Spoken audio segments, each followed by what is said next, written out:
每一天，牧师甲你做伙祈祷。今仔日是9月16，诗篇66篇20节安尼讲：上帝是应该学老的，伊袂捌推辞我的祈祷，也袂捌互伊的慈爱离开我。三甲来祈祷，袂捌互慈爱离开阮的天父，阮感谢你，主啊，你是阮的上帝，阮要尊你做权，阮要学老你的名。因为你用忠信诚实行奇妙的事，就是你对古早所拟定的。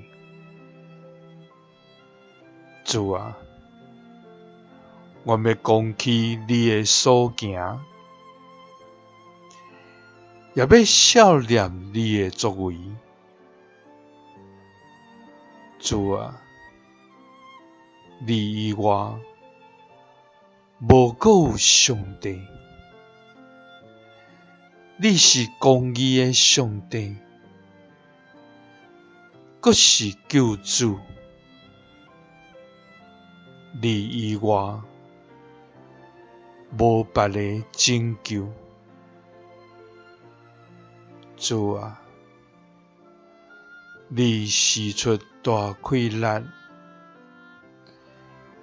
亲像早时的年日一样。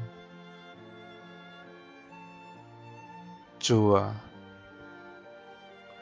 阮伫患难困顿的时，阮要回想你的所做，因为你有显出你的权柄，搁为阮行奇异的事。主啊，你有救阮脱离对敌的手，互阮通赢过一切的艰难。主啊，你的名是应该学老的，